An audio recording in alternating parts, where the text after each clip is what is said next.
Hello my dear student, आप सभी को अपने चैनल में जुड़ने के लिए स्वागत करते हैं। दोस्तों आज जो है हम क्लास 10th का हिस्ट्री का चैप्टर नंबर 2 इससे जितना भी इम्पोर्टेंट ऑब्जेक्टिव हो सकता है सारा ऑब्जेक्टिव लेकर के आए हैं, जो इसका नाम है समाजवाद एवं साम्यवाद। यदि इस वीडियो को नहीं देखे हैं तो पहले पूरा देख लीजिएगा दोस्तों, और यदि आप चैप्टर 1 को भी नहीं देखे हैं तो चैप्टर 1 का भी जितना इम्पोर्टेंट ऑब्जेक्टिव हो सकता है तो सारा हम अपलोड कर दिए हैं। तो इसके बाद आप चैप्टर 1 को भी देख लीजिएगा। ठीक है दोस्तों, तो यदि अभी तक आप चैनल को सब्सक्राइब नहीं किए तो चैनल को सब्सक्राइब कर दीजिएगा दोस्तों, और लाइक कीजिए, अपने दोस्तों के भी शेयर कर दीजिएगा। दोस्तों आप बड़े बड़े यूट्यूबर का सपोर्ट किए हैं तो छोटा मोटा हम भी हैं, तो हमको भी थोड़ा सपोर्ट कीजिए दोस्तों। और आपको कुछ नहीं करना है, सिर्फ चैनल को सब्सक्राइब कर दीजिएगा और दोस्तों वीडियो को लाइक कीजिए।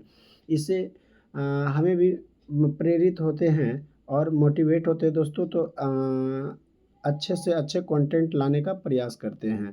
तो चलिए ज़्यादा आपका समय नहीं लेते हैं, चलते हैं क्वेश्चन पे। तो क्वेश्चन नंबर 1 दिया हुआ है, आर्थिक नियोजन किसकी देन है? ऑप्शन ए दिया है फ्रांसीसी क्रांति, बी में रूसी क्रांति, सी में अमेरिकी क्रांति और डी में इनमें से सभी। तो इसका आंसर क्या हो जाएगा दोस्तों, आप सब बताइए कमेंट के माध्यम से। इसका हो जाएगा ऑप्शन नंबर बी, रूसी क्रांति। आप याद रखिएगा, आर्थिक नियोजन किसकी देन है तो रूसी क्रांति का। क्वेश्चन नंबर 2 पे आते हैं। तो क्वेश्चन नंबर 2 है, बोल्शेविक दल का नाम बदलकर साम्यवादी दल किसने किया? ऑप्शन ए में दिया लेनिन, बी में दिया ट्राटस्की, सी में दिया स्टालिन और डी में दिया बिस्मार्क।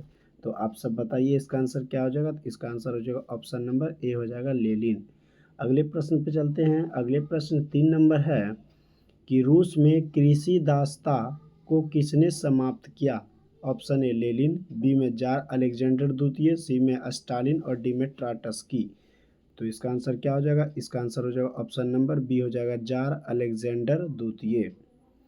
अगले प्रश्न पे चलते हैं 4 नंबर। तो 4 नंबर है, ग्रेगोरियन कैलेंडर जूनियर कैलेंडर से कितने दिन आगे चलता है? ऑप्शन ए 10 दिन, बी में दिया 12 दिन, सी में दिया 13 दिन और डी में दिया 15 दिन। तो इसका आंसर क्या हो जाएगा? इसका आंसर ऑप्शन नंबर सी हो जाएगा 13 दिन। याद रखिएगा कि ग्रेगोरियन कैलेंडर जो है जूनियर कैलेंडर से कितने दिन आगे होता है, तो याद रखिएगा दोस्तों कितना दिन, 13 दिन। अगले प्रश्न पे चलते हैं। 5 नंबर प्रश्न है कि पेरेस्ट्रोइका तथा ग्लासनोस्ट की अवधारणा किसने दी है ना? तो option A Mikhail Gorbachev, B में दिया पुतिन, सी में दिया स्टालिन और ऑप्शन डी में दिया लेनिन। तो इसका आंसर क्या हो जाएगा? इसका आंसर याद रखिएगा दोस्तों, ऑप्शन नंबर ए हो जाएगा मिखाइल गोर्बाचोव। ठीक है, ऑप्शन नंबर ए। अगले प्रश्न पे चलते हैं 6 नंबर। तो 6 नंबर, रूस की संसद को कहते हैं? ऑप्शन ए डाइट, बी में सांसद, सी में ड्यूमा और डी में सीनेट। तो आप सब बताइए कि इसका आंसर क्या हो जाएगा। तो इसका आंसर रूस की संसद को क्या कहते हैं? तो रूस की संसद को क्या कहते हैं दोस्तों? तो याद रखिएगा, तो इसका आंसर हो जाएगा ऑप्शन नंबर सी हो जाएगा ड्यूमा, है ना। रूस की संसद को क्या कहते हैं? तो ड्यूमा कहते हैं दोस्तों, ऑप्शन नंबर सी हो जाएगा। अगले प्रश्न पे चलते हैं 7 नंबर। तो 7 नंबर, अंतर्राष्ट्रीय महिला दिवस की घोषणा किस वर्ष की गई थी? ऑप्शन ए 1975, बी में 1978, सी में 1980 और डी में 1985। तो इसका आंसर क्या हो जाएगा? ऑप्शन नंबर ए हो जाएगा 1975। अगले प्रश्न पे चलते हैं 8 नंबर। तो 8 नंबर 1919 में थर्ड इंटरनेशनल की स्थापना किसने की? ऑप्शन ए है कार्ल मार्क्स, बी में लेनिन, सी में फ्रेडरिक एंगल्स और डी में रॉबर्ट ओवन। तो इसका आंसर क्या हो जाएगा? इसका आंसर हो जाएगा ऑप्शन नंबर बी हो जाएगा लेनिन। अगले प्रश्न 9 नंबर में है। तो 9 नंबर पे चलते हैं। 9 नंबर करा 1917 की पहली रूसी क्रांति किस नाम से जानी जाती है? ऑप्शन ए में दिया अक्टूबर क्रांति, बी में दिया मार्च क्रांति, सी में दिया फरवरी क्रांति और डी में दिया नवंबर क्रांति। तो इसका आंसर क्या हो जाएगा? इसका आंसर जो ऑप्शन नंबर सी हो जाएगा फरवरी क्रांति। अगले प्रश्न 10 नंबर पे आते हैं। तो 10 नंबर, नई आर्थिक नीति किसने लागू की? ऑप्शन ए में लेनिन, बी में मेटरनिक, सी में बिस्मार्क और डी में स्टालिन। तो इसका आंसर क्या हो जाएगा? इसका आंसर हो जाएगा ऑप्शन नंबर ए, लेनिन हो जाएगा।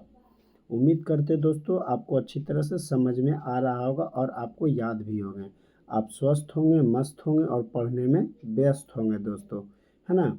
तो अगले प्रश्न पे चलते हैं 11 नंबर। तो 11 नंबर में है लेनिन का उत्तराधिकार कौन बना? तो लेनिन का उत्तराधिकार कौन बना? ऑप्शन ए है मेजनी, बी में है स्टालिन, सी में ट्रॉट्स्की और डी में केरेंस्की।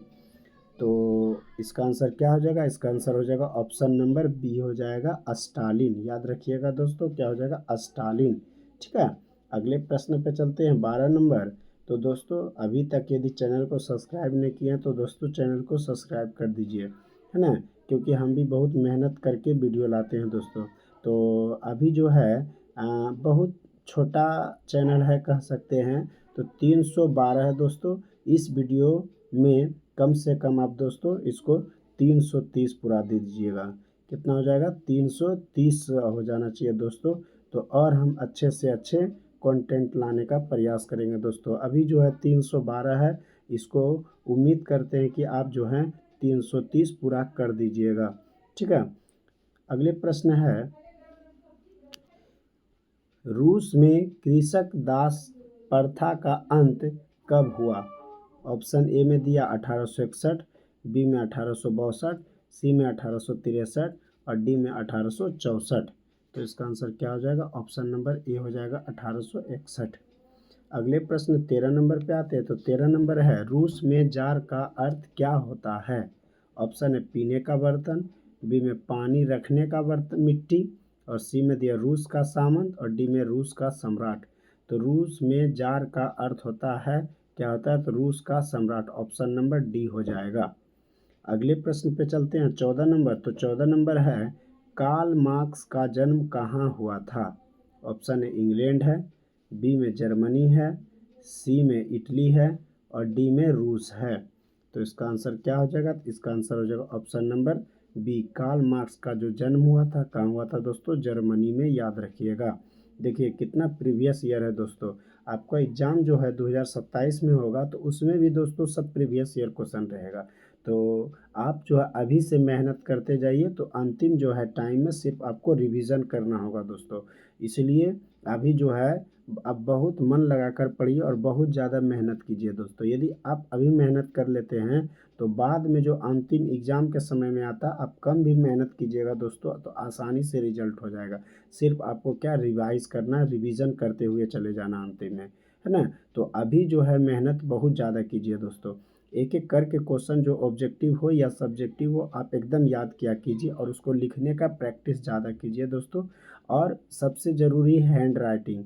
आप जो है जितना अधिक से अधिक अभी सुलेख हो या क्वेश्चन हो आप बिना देखे हो लिखने का प्रैक्टिस कीजिए और राइटिंग पे आप विशेष ध्यान दीजिए दोस्तों। बिहार बोर्ड से यदि आप एग्ज़ाम देना चाहते हैं तो आपका सबसे पहला काम है कि आपका राइटिंग सुंदर होना चाहिए दोस्तों। ठीक है, तो उम्मीद करते हैं आप अच्छी तरह से समझ रहे होंगे और आप मेहनत करते हुए भी आगे बढ़ रहे होंगे। ठीक है, अगले प्रश्न पे चलते हैं 15 नंबर। तो 15 नंबर है साम्यवादी शासन का पहला प्रयोग कहाँ हुआ था? या अथवा में पूछा गया विश्व का पहला समाजवादी देश कौन है? तो ऑप्शन है रूस, बी में जापान, सी में चीन और डी में क्यूबा। उम्मीद करते दोस्तों आपको जो है इसका आंसर याद होगा। तो इसका आंसर क्या हो जाएगा? रूस हो जाएगा। ठीक है, अगले प्रश्न 16 नंबर है निम्नलिखित में कौन यूरोपियन समाजवादी नहीं था? ऑप्शन है लुई ब्ला, बी में दिया है सेंट साइमन, सी में दिया कार्ल मार्क्स और डी में दिया है रॉबर्ट ओवन। तो इसका आंसर क्या हो जाएगा? तो इसका आंसर हो जाएगा ऑप्शन नंबर सी हो जाएगा कार्ल मार्क्स। अगले प्रश्न 17 नंबर वार एंड पीस किसकी रचना है? ऑप्शन है कार्ल मार्क्स, बी में है टॉलस्टॉय, सी में दोस्तोयेव्स्की और डी में एंजेल्स। तो इसका आंसर क्या हो जाएगा? इसका आंसर हो जाएगा ऑप्शन नंबर बी हो जाएगा टॉलस्टॉय। अगले प्रश्न पे चलते हैं 18 नंबर। तो 18 नंबर है बोल्शेविक क्रांति कब हुई? ऑप्शन ए है फरवरी 1917, बी में है नवंबर 1917, सी में दिया अप्रैल 1917 और डी में दिया नवंबर 1905। तो इसका आंसर क्या हो जाएगा? इसका आंसर हो जाएगा ऑप्शन नंबर बी नवंबर 1917।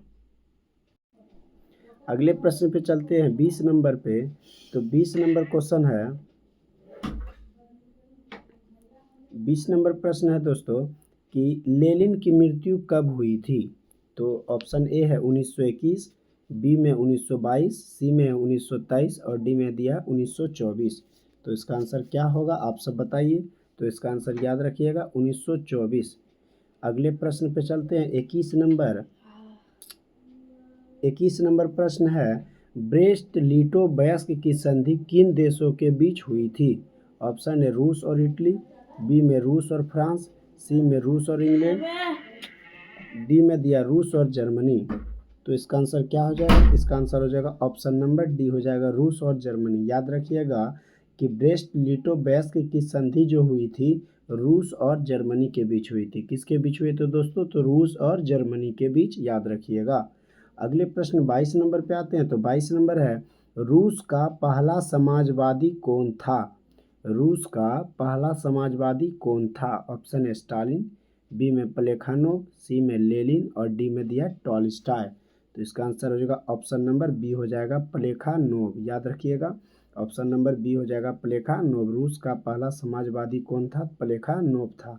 अगले प्रश्न है 23 नंबर कि रासपुतीन कौन था। याद रखिएगा कि रासपुतीन कौन था। ऑप्शन ए भ्रष्ट पादरी, बी नंबर में ऑप्शन दिया वैज्ञानिक, सी में दिया समाज सुधारक और डी में दिया दार्शनिक।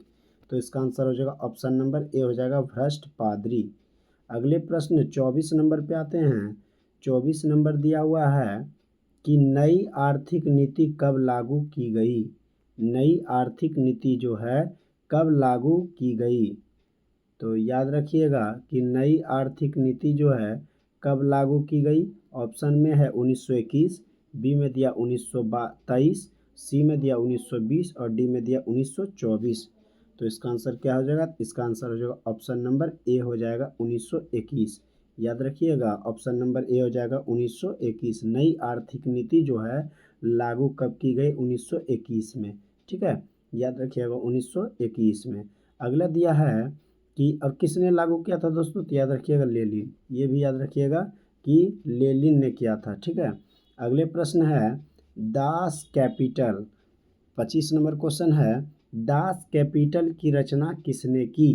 तो दास कैपिटल की रचना ऑप्शन ए में है एंजल्स, बी में दोस्तोयेव्स्की, सी में दिया टॉलस्टॉय और डी में दिया कार्ल मार्क्स। तो दास कैपिटल का जो रचना किसने किया था, तो याद रखिएगा ऑप्शन नंबर डी हो जाएगा Karl Marx. Option number D हो जाएगा। अगले प्रश्न है 26 नंबर, रूस के सम्राट को क्या कहा जाता है। रूस के सम्राट को क्या कहा जाता है। ऑप्शन ए फराओ, बी में दिया जार, सी में दिया राजा और डी में दिया रीजेंट। तो इसका आंसर क्या हो जाएगा, तो इसका आंसर हो जाएगा रूस के सम्राट को क्या कहा जाता है, तो रूस का जार कहा जाता है। ऑप्शन नंबर बी हो जाएगा। अगले प्रश्न 27 नंबर पे आते हैं। तो 27 नंबर है, मजदूर दिवस कब मनाया जाता है। याद रखिएगा मजदूर दिवस कब मनाया जाता है। हाल ही में मनाया गया दोस्तों। क्या हो जाएगा ऑप्शन ए 1 अप्रैल, बी में दिया 1 मई, सी में दिया 15 अप्रैल और डी में दिया 8 मार्च। तो इसका आंसर क्या हो जाएगा, इसका आंसर हो जाएगा ऑप्शन नंबर बी 1 मई। अगले प्रश्न पे चलते हैं 28 नंबर। तो 28 नंबर है, अंतर्राष्ट्रीय महिला दिवस कब मनाया जाता है। ऑप्शन ए है 4 जून, बी में दिया 1 दिसंबर, सी में दिया 15 अप्रैल और डी में दिया 8 मार्च। तो इसका आंसर हो जाएगा ऑप्शन नंबर डी हो जाएगा 8 मार्च। याद रखिएगा अंतर्राष्ट्रीय महिला दिवस जो मनाया जाता है 8 मार्च को मनाया जाता है। कब मनाया जाता है दोस्तों, 8 मार्च। अगले प्रश्न पे चलते हैं। तो अगले प्रश्न है 29 नंबर। तो 29 नंबर, समाजवादियों की बाइबिल किसे कहा जाता है। याद रखिएगा क्वेश्चन है, समाजवादियों की बाइबिल किसे कहा जाता है। Option A Das Kapital, B में दिया वार एंड पीस, सी में दिया स्पार्क और डी में दिया कम्युनिस्ट घोषणा पत्र। तो इसका आंसर क्या हो जाएगा, इसका आंसर हो जाएगा option number A Das capital. याद रखिएगा दोस्तों क्या हो जाएगा, दास कैपिटल। अगले प्रश्न 30 नंबर है, क्या कि कार्ल मार्क्स ने किसके साथ मिलकर कम्युनिस्ट घोषणा पत्र प्रकाशित किया। क्वेश्चन है कि कार्ल मार्क्स ने किसके साथ मिलकर कम्युनिस्ट घोषणा पत्र प्रकाशित किया। ऑप्शन ए जेन, बी में दिया दोस्तोयेव्स्की, सी में दिया एंजिल्स और डी में दिया टॉलस्टॉय। तो याद रखिएगा इसका आंसर हो जाएगा ऑप्शन नंबर सी हो जाएगा एंजिल्स। दोस्तों कार्ल मार्क्स के बारे में एक आपको अलग से वीडियो देंगे जो पूरी तरह से कार्ल मार्क्स के हम जीवनी के बारे में बताएंगे दोस्तों। यहाँ बहुत सारा क्वेश्चन इससे कार्ल मार्क्स से निकल कर आता है कि विवाह कब किया था, किससे किया था, है ना, कार्ल मार्क्स कब घर छोड़ दिया था, किससे प्रेरित होकर, है ना, आगे जो है बुक लिखा था उस। तो आपको एक अलग से वीडियो कार्ल मार्क्स के बारे में अपलोड कर देंगे दोस्तों। ठीक है, तो याद रखिएगा अभी कि कार्ल मार्क्स ने किसके साथ मिलकर कम्युनिस्ट घोषणा पत्र प्रकाशित किया था, तो याद रखिएगा एंजेल्स। क्या बोलेंगे? एंजेल्स, याद रखिएगा दोस्तों। अगले प्रश्न पे चलते हैं 31 नंबर दोस्तों। तो 31 नंबर दिया हुआ जार निकोलस द्वितीय की पत्नी जरीना, है ना दोस्तों, जार निकोलस की द्वितीय की पत्नी क्या थी? जरीना। किस देश की राजकुमारी थी? तो ये ऑप्शन में दिया इटली, बी में दिया फ्रांस, सी में दिया ब्रिटेन और डी में दिया ऑस्ट्रिया। क्या दिया? ऑस्ट्रिया। तो इसका आंसर क्या हो जाएगा? ऑप्शन नंबर सी हो जाएगा ब्रिटेन। अगले प्रश्न है साम्यवादी घोषणा पत्र के लेखक थे। ऑप्शन है लियो टॉलस्टॉय, बी नंबर में दिया ट्रॉट्स्की, सी में दिया लेनिन और डी में दिया कार्ल मार्क्स एवं एंगल्स। तो इसका आंसर क्या हो जाएगा? तो इसका आंसर हो जाएगा ऑप्शन नंबर डी हो जाएगा कार्ल मार्क्स और एंगल्स। अगले प्रश्न 33 नंबर पे आते हैं। तो 33 नंबर में है, 33 नंबर में निम्नलिखित में से किसे साम्यवाद के संस्थापक के रूप में माना जाता है? ऑप्शन है लेनिन, बी में दिया स्टालिन, सी में दिया है जेडॉन और डी में दिया कार्ल मार्क्स। तो इसका आंसर क्या हो जाएगा? इसका आंसर हो जाएगा ऑप्शन नंबर डी हो जाएगा कार्ल मार्क्स। अगले प्रश्न 34 नंबर है दास कैपिटल का प्रकाशन किस वर्ष हुआ था? दास कैपिटल का प्रकाशन किस वर्ष हुआ था? ऑप्शन ए में दिया है 1848, बी में दिया 1864, सी में दिया 1867 और डी में दिया 1883। तो आप सब बताइए इसका आंसर क्या हो जाएगा? तो इसका आंसर जो ऑप्शन नंबर सी हो जाएगा 1867। अगले प्रश्न है 25 नंबर पे आते हैं। तो 25 नंबर है कि रूस की बोल्शेविक क्रांति का नेतृत्व किसने किया? ऑप्शन है केरेंस्की, बी में ट्रॉट्स्की, सी में लेनिन और डी में स्टालिन। तो इसका आंसर क्या हो जाएगा? तो इसका आंसर हो जाएगा ऑप्शन नंबर सी हो जाएगा लेनिन। रूस की बोल्शेविक क्रांति का नेतृत्व किसने किया दोस्तों? तो लेनिन ने किया था। ऑप्शन नंबर सी हो जाएगा। अगले प्रश्न 36 नंबर पे आते हैं। तो 36 नंबर में खूनी रविवार किसे कहा जाता है? खूनी रविवार किसे कहा जाता है? ऑप्शन ए में 1888 ईस्वी के रविवार को, बी में दिया 1889 ईस्वी के रविवार को, सी में दिया है 1905 ईस्वी के रविवार को और डी में दिया इनमें से कोई नहीं। तो इसका आंसर बताइए आप सब क्या हो जाएगा? तो इसका आंसर हो जाएगा ऑप्शन नंबर सी हो जाएगा 1905 ईस्वी के रविवार को। इसमें दोस्तों हम अधिक से अधिक ऑब्जेक्टिव लाने का प्रयास करते, कम समय में आपका एक बार रिवीजन हो जाएगा। इसमें नो बकवास, सिर्फ पढ़ाई दोस्तों। ऐसे नहीं कि कुछ से कुछ खाली सिर्फ कमेंट हंसी मजाक कर रहे हैं, टाइम पास हो रहा है दोस्तों।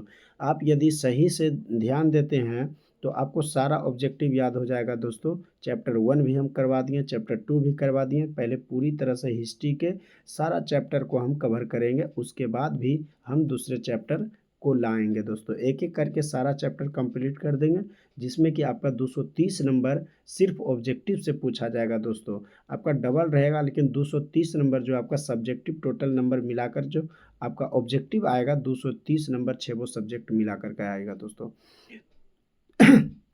तो आपका जो 230 नंबर का पकड़ आसानी से हो जाएगा और आपका रिजल्ट भी बेहतर हो जाएगा। यदि आपका ऑब्जेक्टिव छोटा छोटा वर्ड याद होता है दोस्तों, पॉइंट याद होता है, तो आपको सारा सब्जेक्टिव भी कवर हो जाएगा। इसीलिए आप विशेष ध्यान दीजिए दोस्तों, और सारा चैप्टर जो है चैप्टर बाय चैप्टर हम ऑब्जेक्टिव करवाते हुए चला जाएंगे। आप सब्जेक्टिव तो पढ़ ही रहे हैं और साथ में ऑब्जेक्टिव भी क्लियर करते जाइएगा दोस्तों।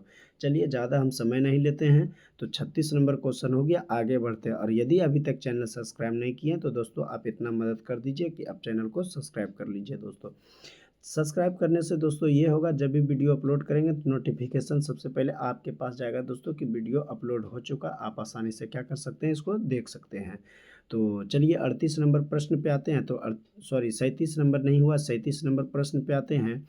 बोल्शेविक दल का कार्यक्रम अप्रैल थीसिस किसने लिखा? ऑप्शन ए स्टालिन, बी में दिया ट्रॉट्स्की, सी में दिया लेनिन और डी में दिया गैरिबाल्डी। तो इसका आंसर क्या हो जाएगा, इसका आंसर हो जाएगा ऑप्शन नंबर सी हो जाएगा लेलिन। ठीक है, लेलिन याद रखिएगा। उसके बाद 38 नंबर प्रश्न पे आते हैं, रूस में अल्पमत वाला दल क्या कहलाया। ऑप्शन ए बोल्शेविक, बी में दिया मेंशेविक, सी में दिया सरबराबर और डी में दिया इनमें से कोई नहीं। तो इसका आंसर हो जाएगा ऑप्शन नंबर बी हो जाएगा मेंशेविक। अगले प्रश्न पे आते हैं 39 नंबर। तो 39 नंबर प्रश्न है, अंतर्राष्ट्रीय महिला दिवस की घोषणा किस संस्था ने की, है ना। अंतर्राष्ट्रीय महिला दिवस जो 8 मार्च को मनाते हैं, तो है ना 8 मार्च को वो जो अंतर्राष्ट्रीय महिला दिवस मनाते हैं दोस्तों, तो वह जो है ना, यहाँ क्वेश्चन बताए थे कि अंतर्राष्ट्रीय महिला दिवस कब मनाए जाते हैं, 8 मार्च को। तो करा कि अंतर्राष्ट्रीय जो महिला दिवस की घोषणा किस संस्था ने किया था। ऑप्शन ए दिया अंतर्राष्ट्रीय महिला आयोग, बी में दिया संयुक्त राष्ट्र संघ, सी में दिया यूरोपियन संघ और डी में दिया आसियान। तो इसका आंसर क्या हो जाएगा, इसका आंसर हो जाएगा ऑप्शन नंबर बी हो जाएगा संयुक्त राष्ट्र संघ। अगले प्रश्न 40 नंबर है, रूस में प्रतिनिधात्मक संस्था ड्यूमा का गठन कब हुआ। ड्यूमा का गठन जो है कब हुआ था, तो याद रखिएगा कि ड्यूमा का गठन जो हुआ था 1905 ईस्वी में हुआ था। कब हुआ था दोस्तों, तो 1905 ईस्वी, याद रखिएगा ऑप्शन नंबर सी हो जाएगा।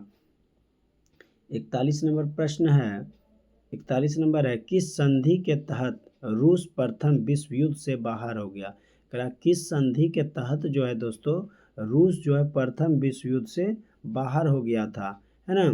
तो बाहर हो गया था, ऑप्शन ए फ्रैंकफर्ट की संधि, बी में दिया है ब्रेस्ट लिटोवेस्क की संधि, सी में दिया वर्साय की संधि और डी में दिया पेरिस की संधि।